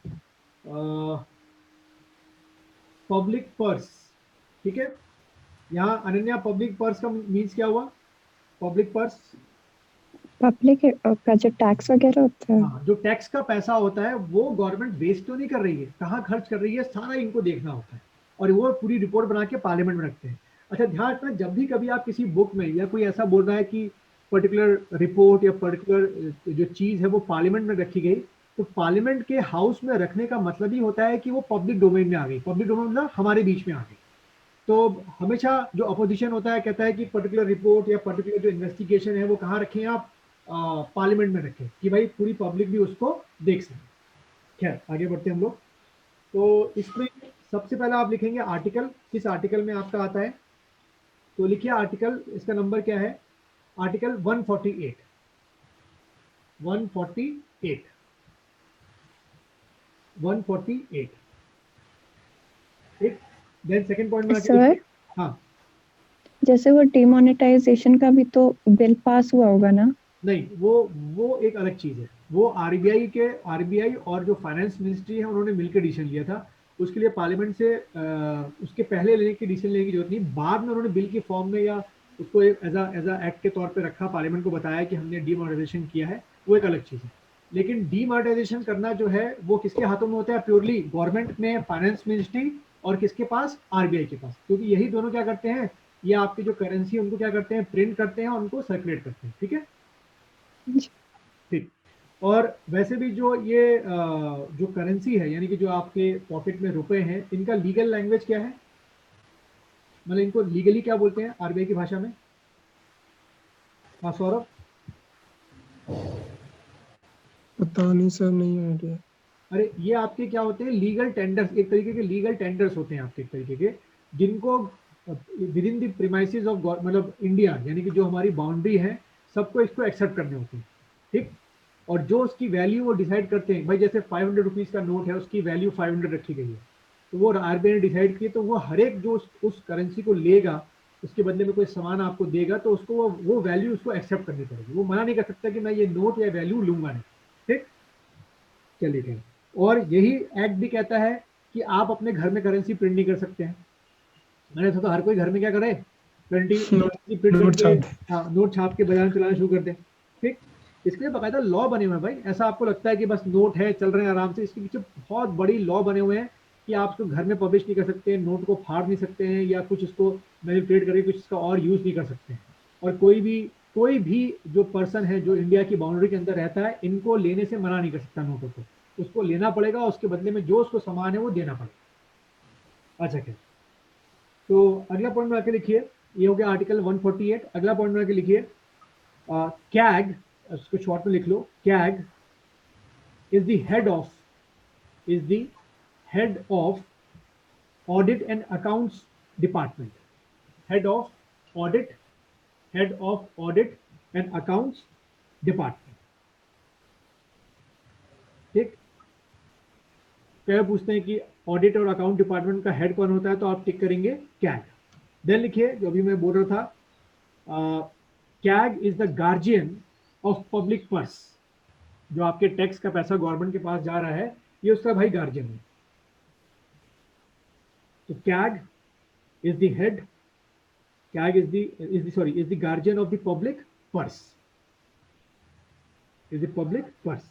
अच्छा, यहां पर एक इंटरेस्टिंग चीज मुझे बताना जरा सौरभ, जो अभी ये जब पेंडेमिक आया था तो एक आपका फंड बना था प्रधानमंत्री का, पीएम केयर्स। हाँ, पीएम केयर फंड सुना है शुभिका, अनन्या, ये नाम पीएम केयर फंड? हाँ जी हाँ सर। सर, हाँ, सुना ही है। इसमें बहुत सारा पैसा लोगों ने क्या किया, डोनेट किया था। तो क्या क्या इसको रिव्यू कर सकता है? सर क्वेश्चन हाँ, रिव्यू सर, क्या नहीं सर, नहीं कर सकता सर, कि कितना पैसा आया, कहाँ कहाँ खर्च किया, नहीं कर सकता शुभिका? नहीं कर सकता। सर नहीं शायद, क्योंकि वो एक टाइप की डोनेशन हो गई हाँ, शायद। बढ़िया, एग्जैक्टली इसमें एग्जैक्टली बढ़िया, ठीक। इसमें वर्ड क्या लग गया, डोनेशन। ये कोई टैक्स नहीं था, ये डोनेशन था। अब वो डोनेशन का आपने तो दे दिया, बॉक्स में डाल दिया, अब उसका कुछ भी करें। सर ऐसे में तो फिर सर ऐसे मतलब जो जिनके पास ज्यादा पैसा वो हाँ, तो डोनेशन के, जिनकी जैसे रूलिंग गवर्नमेंट है बीजेपी, ठीक तो है। और इनकी जो साथी मतलब जो उनके कलीग्स वगैरह, इनके जिनके पास ज्यादा पैसा, तो इसके थ्रू तो वो फिर राइट कर सकते हैं मनी को, अगर उनके पास ज्यादा हुआ तो। वो इसमें तो करते कोई भी हैं, क्वेश्चन ही नहीं करने वाला है। कोई क्वेश्चन नहीं कर सकता, और वो करते भी नहीं ऐसा है, सर। चाहे इनके बिजनेस अच्छा दोस्त, अच्छा। पार्टनर हो, पॉलिटिशियंस हो, वो ऐसे ही व्हाइट ब्लैक को क्या कर देते हैं, व्हाइट कर देते हैं। ठीक है। इसके लिए कोई स्पेसिफिक रूल और रेगुलेशंस नहीं है इंडिया में? नहीं तो वैसे देखो, तो रूल्स कैसे बनेंगे? जो पैसा उसमें गया वो तो डोनेट है ना, आपने दान कर दिया। और दान का मतलब ये होता है कि आप उसके बारे में फिर पूछे, आप पूछते हो कभी मंदिर में दान देने के बाद क्या किया पंडित ने उसका? नहीं सर, नहीं नहीं। पंडित ने उससे क्या खाया, क्या पिया, अपना घर बनवाया, या क्या काम किया? तो बस वही चीज है यहाँ पर भी। तो यही तो एलिगेशन लग रहा है कि अपोजिशन लगा रही कि पीएम केयर फंड का मिसयूज हुआ है, हाँ जबकि वही वही, मॉरल, हाँ सर। हाँ, जबकि मॉरली वो ऐसा एलिगेशन नहीं लगा सकते, क्योंकि अपने आप में वो एक फंड है, दान है। अब जनता ने दान किया, उसमें आपको क्या, वो कुछ भी करे, जनता को भी कुछ मतलब नहीं है कि मेरे को पैसा आपने दे दिया। चलो ठीक, बढ़िया। तो ऑडिट, ये कैग साहब यहाँ का ऑडिट नहीं कर सकते। अच्छा, पता नहीं मुझे, आपको पता है कि नहीं पता है कि जैसे ये हमारे जो चार धाम है ना, बद्रीनाथ, केदारनाथ, यहाँ पे जितना भी जो डोनेशन आता है ना, जब चार धाम यात्रा होती है, हाँ सर, इसमें भी होता है बहुत सारा। इसमें भी कोई ऑडिट नहीं होता है स्टेट गवर्नमेंट का ना सेंट्रल गवर्नमेंट का। ये जो चार धाम के जो ट्रस्ट है, वो कभी बताते भी नहीं है कि हमारे पास कितना चंदा या कितना रेवेन्यू पैसा वगैरह, आया, हाँ। कितना आया, और वो आपको ये भी नहीं बताएंगे हमने कहाँ यूज किया। ठीक है, चलिए खैर आगे बढ़ते हैं। तो बहुत आता है इनके पास, और पता नहीं आप में से कोई गया है कि नहीं गया है केदारनाथ। मैं केदारनाथ बद्रीनाथ 2-3 बार गया हूँ। तो वहाँ पे अगर ये ऐसे करके मंदिर है, तो एक बॉक्स यहाँ रखा हुआ है, इसमें दान पात्र जिसको आप बोल लो, मंदिर के प्रीमाइसिस के अंदर, और एक बॉक्स कहाँ रखा हुआ है, बाहर। तो जो बाहर वाला बॉक्स है वो उत्तराखंड सरकार का है, और जो अंदर वाला है वो किसका है, वो ट्रस्ट का, सेंटर, अच्छा। ट्रस्ट। ट्रस्ट का। तो जो अंदर पंडित बैठे होते हैं वो कहते हैं कि दान कहाँ करो, ये ट्रस्ट वाले में। बाहर करोगे तो आपको कोई पुण्य नहीं मिलेगा। देखा उनको बोलते हो भाई। चलिए खैर आगे बढ़ते हैं। अच्छा, नेक्स्ट देखिए। तो ये हमारे हो गए इसमें कैग के कुछ जो एक फीचर थे। फिर लिखिए कॉन्स्टिट्यूशनल स्टेटस, हेडिंग डाल दिए constitutional status, constitutional status, constitutional status. तो लिखिए भाई, CAG is appointed by the president, is appointed by the president, by the president, by the president, and he hold office, continue करते लिखते रहो, and he hold office for a period of 6 years, for a period of 6 years, or up to the age of 65 years, or up to the age of, or up to the age of 65 years। ठीक है, दो दोनों से पहले हो जाए, up to the age of 65 years। Then लिखिए next point बना के, CAG resign before the tenure, CAG resign, CAG resign before the tenure, कर सकता है भाई वो ऐसा, resign before the tenure by addressing his resignation letter to the president, by addressing his resignation letter to the president, ठीक। Then लिखो CAG removed from his office, CAG removed from his office on the same ground and procedure, on the same ground and procedure, क्या होगा आगे अनन्या, क्या लिखेंगे? on the same ground and procedure, हाँ Ananya, high court और supreme court जजेस. judges of high court and supreme court, on the same ground and procedure as the judges of supreme court and high court. तो इसको हटाना भी भाई बहुत मुश्किल है, ठीक? जजेस of high court and supreme court. चलिए ये हमारा हो गया. अगला लिखिए ड्यूटीज एंड पावर्स. अगला लिखिए duties and powers. Duties and powers, ठीक. तो इसमें लिखो सबसे पहली जो उसकी ड्यूटी है या पावर जो भी आप मानिए, सबसे फर्स्ट लिखिए he audits the accounts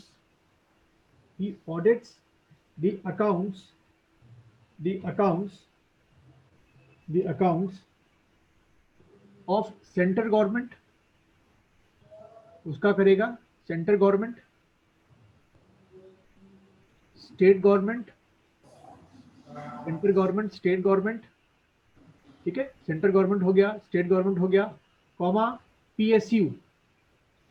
PSU क्या हुआ सर? जैसे ये पब्लिक सेक्टर यूनिट्स जैसे ओएनजीसी हाँ, होगी, बीएचईएल हो गया, ये ओएनजीसी, सब गेल जितनी भी आपकी गवर्नमेंट गेल वगैरह शेयर होल्डिंग है सब. कंपनीज हैं, उन सब का पीएसयू का क्या करता है? ऑडिट करता है. क्योंकि भाई सरकार का पैसा, सरकार का गवर्नमेंट का पैसा क्या हो गया? आपका और मेरा टैक्स का पैसा हो गया, तो सबका ऑडिट करेगा. तो central government comma state government, PSU and NGOs, जितने भी आपके एनजीओस हैं जिनको गवर्नमेंट से फंड मिलता है, ये उसका ऑडिट करता है.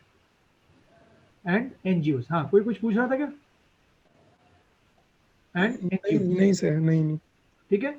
तो आपको पता है कि एनजीओ को पैसा कहाँ से मिलता है? गवर्नमेंट से मिलता है. तो ये ऑडिट करता है भाई कि जो तुम्हें पैसा मिला था तुमने खर्च कहाँ किया, मुझे हिसाब दो.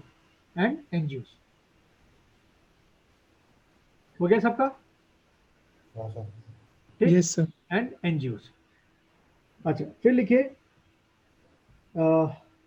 He also audit. अगला पॉइंट बना के लिखो he also audit. Second point ये होगा also audit consolidated fund of India. Also audit consolidated fund of India and contingency fund of India. उसको भी ऑडिट करता है ये.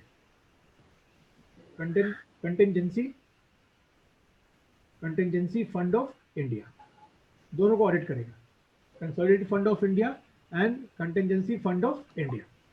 एंड हाँ, कंटिजेंसी फंड क्या होगा? एक तरीके का इमरजेंसी फंड होता है, ठीक है. वो विड्रॉ, मतलब प्रेसिडेंट चाहे तो उससे विड्रॉ कर सकते हैं on the recommendation of PM plus cabinet. तो इसको भी ये फंड को क्या करता है? रिव्यू करता है कि आपने अगर पैसा इमरजेंसी में विड्रॉ किया था तो वो खर्च कहाँ किया, ठीक है. इसको भी मैं पढ़ाऊंगा, ये दोनों फंड अभी पढ़ाने बाकी है मुझे, ठीक. सर हाँ सर, जैसे आपने बताया ना कि ऑडिट करता है सर, जैसे उत्तराखंड की जो गवर्नमेंट है उसका जितना फाइनेंस कमीशन से रुपए आया, हाँ. उसने कहाँ का यूज करा सर? ये कैग करेगा या स्टेट में भी कोई कैग होता है? नहीं, स्टेट का भी अपना फाइनेंस कमीशन होता है, पर जो पैसा उसको कहाँ से मिल रहा है? सेंटर से मिल रहा है. फाइनेंस कमीशन के थ्रू सेंटर से तो पैसा आता है उसकी रिकमेंडेशन पे. तो ये ऑडिट करेगा कि वो पैसा जो आपको भेजा गया था वो आपने खर्च कहाँ किया है. हाँ सर, वो तो ठीक है सर. मैं पूछ रहा हूँ कि जो कैग होता है ना, ये सिर्फ सिविल बॉडी, मतलब सिर्फ इंडिया बोल रहा हूँ, सिर्फ सेंटर पे या स्टेट में, विद इन स्टेट भी होता है कोई? नहीं, स्टेट का अपना खुद का होता है. कैग खुद की होती है? नहीं, खुद की नहीं, मतलब कैग जितनी पावरफुल नहीं होती है. कैग के अंडर में ऑफिसेज होते हैं जो अच्छा, जो रिपोर्ट करके कैग को सबमिट कर देते हैं, ठीक है. Okay sir, okay. अच्छा, यहाँ पे एक और चीज कि फॉर एग्जाम्पल एक आपका ऑफिस है, ठीक है, कोई भी गवर्नमेंट ऑफिस है, उसमें वहाँ का जो भी हेड होगा उसने सबके लिए डेल के लैपटॉप मंगा दिए. इवन जो आपका चपरासी है उसके लिए भी डेल के लैपटॉप मंगा दिए, ठीक है. मान लो उस ऑफिस को कितना मिला हो? 5 करोड़ रुपीज मिला हो फंड के नाम पर. तो क्या कैग इसमें क्वेश्चन कर सकता है कि आपने एक प्यून को डेल का लैपटॉप क्यों दिया है? क्या उसके मॉनिटरी में ये सब चीजें आती हैं? क्वेश्चनिंग कर सकता है वो? शायद हाँ सर. हाँ, क्योंकि ये क्या हो गया, एक्स्ट्रा वेकेंट वाला कंडीशन हो गया कि भाई प्यून को एक डेल के लैपटॉप की क्या जरूरत है। तो मतलब कहने का सेंस ये है कि खर्चे के साथ साथ वो ये भी देखता है कि जो एक्सपेंडिचर गवर्नमेंट ऑफिस में किया है वो लॉजिकल एक्सपेंडिचर है कि नहीं है, कि मतलब अपने मर्जी से कहाँ क्या उल जरूर खर्च कर रहे हैं। ठीक, ऑफिस में क्या होता है पता नहीं आपको इतना पता है कि नहीं, कि जैसे फॉर एग्जांपल जो हमारे होते हैं लेजर प्रिंटर्स, भाई जो उसमें आफ्टर 3 मंथ्स और 4 मंथ्स क्या चीज खत्म हो जाती है प्रिंटर्स में, इंक तो खत्म होती है। इंक इंक इंक इंक खत्म होती है तो हम लोग दोबारा क्या करते हैं, रिफिल कराते हैं उसको, रिफिल करते हैं। जो लेजर प्रिंटर्स होते हैं। कई ऑफिस के लोग क्या करते हैं, पूरा का पूरा प्रिंटर ही चेंज कर देते हैं क्योंकि खूब पैसा आ रहा होता है पीछे से। तो कई बार क्या यही बोलता हूँ उनसे कि आपको नया प्रिंटर लेने की क्या जरूरत थी, आप उसमें खाली इंक दो तो रिफिल भी तो करा सकते थे। लेकिन होता क्या है कि ये जो ऑफिस होते हैं इनको करोड़ रुपीज मिलते हैं, तो उसमें अगर आपने 10 लाख रुपीज के दोबारा प्रिंटर खरीद दिए तो कैग को पता ही चलता, क्योंकि कैग को तो क्या मिलता है, सामने वो मिलती है खाली रिसिप्ट कि भाई ये 10 प्रिंटर्स जो है वो 1 लाख रुपीज के खरीदे गए, बस खत्म, वो बोलता खरीदे गए होंगे। जबकि पिछले साल भी उसको लिखा होता है कि 2020 में भी 10 लाख के प्रिंटर खरीदे गए थे, तो वो इतना देखता नहीं कि अच्छा 10 लाख इसमें खर्च किए, फिर इनको जरूरत पड़ गई होगी प्रिंटर्स की। तो बहुत मनी वेस्ट होती है, ध्यान रखना गवर्नमेंट ऑफिस में बहुत फिजूल खर्ची होती है। अच्छा क्या सर हाँ, ये होते कौन है? क्या वही IRS इंडियन रेवेन्यू सर्विस के ऑफिसर। और ये एक ही सिंगल मेंबर होता है? नहीं, कैग तो सिंगल होता है पर इसका नीचे पूरा एक हिरार्की होता है, उसमें आपके बहुत सारे ऑफिसर्स होते हैं जो इनको असिस्ट करते हैं, और बहुत बड़ा इनको ऑफिस होता है भाई, अकेले थोड़ी करेंगे पूरे इंडिया का कैग ऑडिट, ठीक है।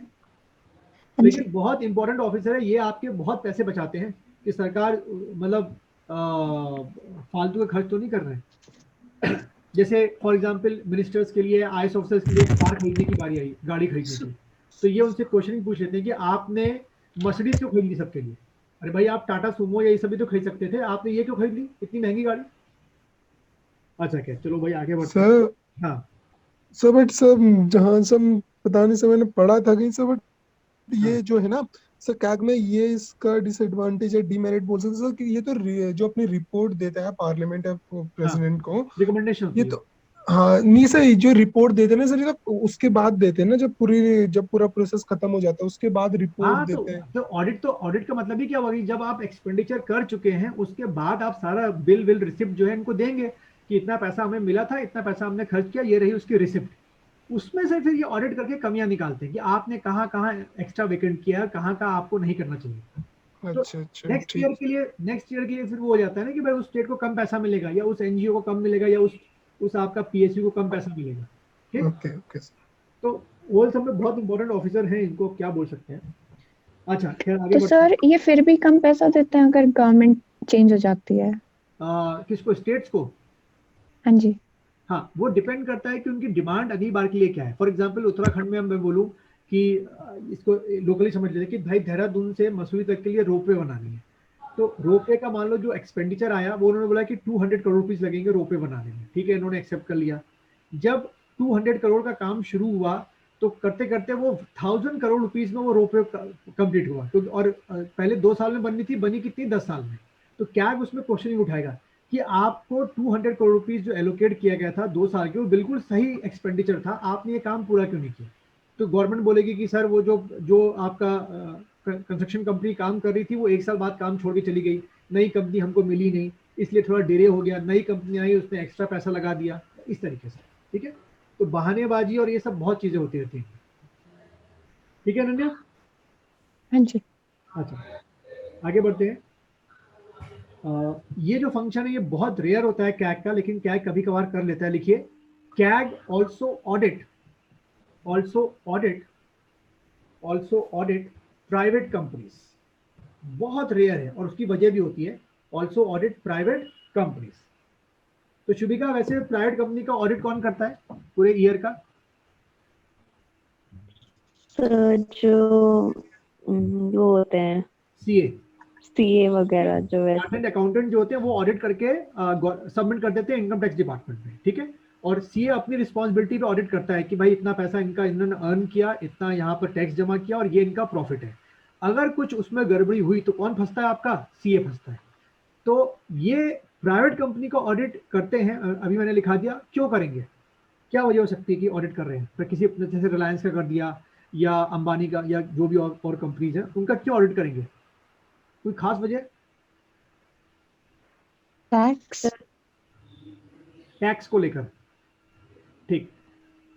इसकी सबसे बड़ी वजह यह है कि अगर उस कंपनी में जो कॉमन मैन है उन्होंने उसके क्या खरीद रखे हो, शेयर्स खरीद रखे हो, उनमें उन कॉमन मैन कंपनी का पैसा लगा हो और वो कंपनी फेक हो, मतलब दिखा रही हो कि हमारी 4